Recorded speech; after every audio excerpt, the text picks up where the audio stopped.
Hi, my name is Jennifer Matos. I'm the Executive Director of the Noah Webster House in West Hartford Historical Society, and I'm bringing you the 14th edition of our Armchair Tour of West Hartford history. I'm standing here on Asylum Avenue, across the street and a little bit down the street from the entrance to Elizabeth Park. I'm standing in front of a street called Varden Road, and I'm here to tell you about the Hartford Golf Club. So you're probably wondering why I'm on Varden Road and not on Norwood, which is where the current golf course is located. Well, the story of the Hartford Golf Club actually goes back to this location and even beyond.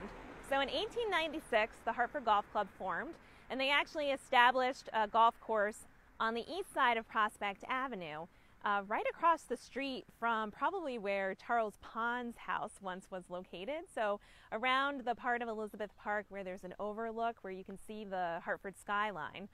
So if you can think about the time period that I'm talking about, in the late 1800s, technology was progressing. There were new labor standards that really gave people more leisure time than ever before. So they had enough leisure where they would want to go to Elizabeth Park to enjoy the grounds and also to visit the Rose Garden, enough leisure to want to attend one of the races at Charter Oak Racetrack, and also enough leisure to play some sports. So enough people in the area were playing golf by 1896 that the Hartford Golf Club formed.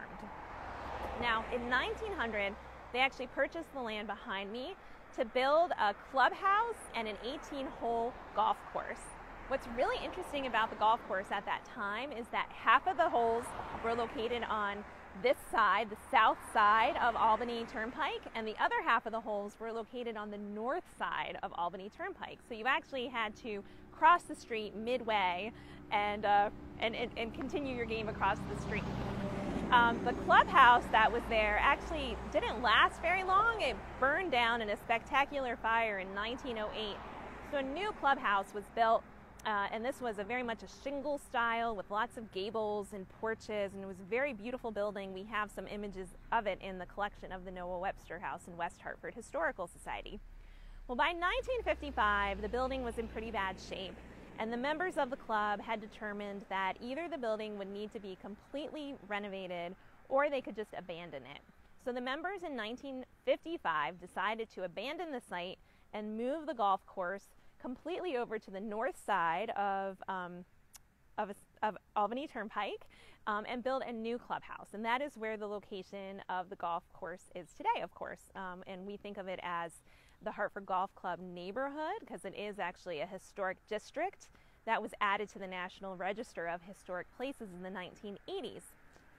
Now, this site then turned into a residential area. So you can also imagine when we're looking at the population of West Hartford, it's growing by leaps and bounds, and it's about at its peak around 1960. So just as this golf course is shutting down in 1955, you have an amazing amount of interest in housing. So housing would have taken the place of where the golf course was.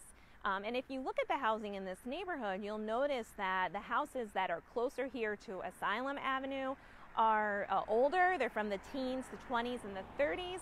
And the houses that are closer to Albany Turnpike are going to be from the late 50s and 60s.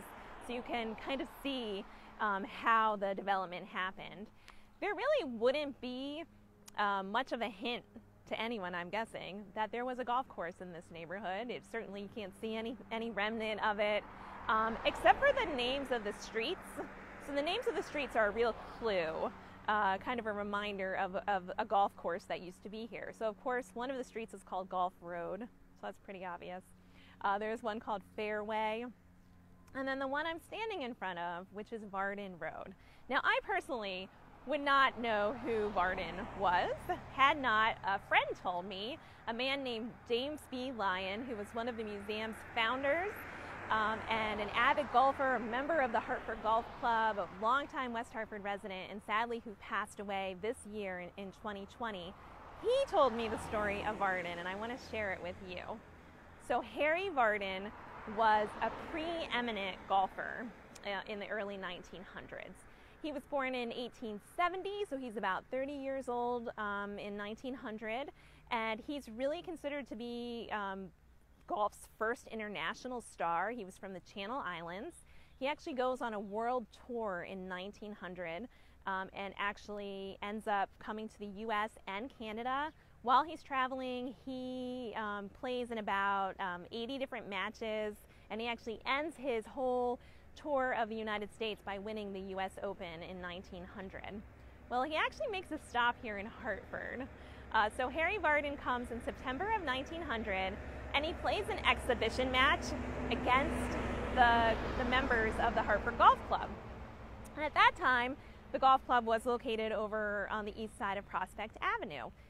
There was a tremendous excitement in the community. About 500 people attended this match.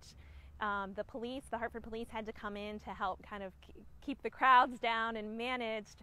And the greater Hartford area was just thrilled to have a golfer of this kind of preeminence here in Little West Hartford. Afterwards, they learned that Harry Vardon was not actually very impressed by the golf course that Hartford Golf Club had created. In fact, he said that the Hartford Golf Club course was positively the rottenest course I ever played in my life. Now, maybe the Hartford Golf Club was already planning to move, but shortly thereafter, they purchased the land that's behind me, and they built that beautiful clubhouse with the 18-hole golf course. And maybe in a little bit of poetic justice, they named the street that leads to it Vardon Road. I don't know if Harry Vardon ever came back to see the golf course, but I'm sure he would have been very impressed by it. So just a reminder to you that our street names also carry a lot of history in our town and are sometimes clues to tell us about things that are no longer here. Hope you enjoyed this episode, and we'll see you next week for more West Hartford history.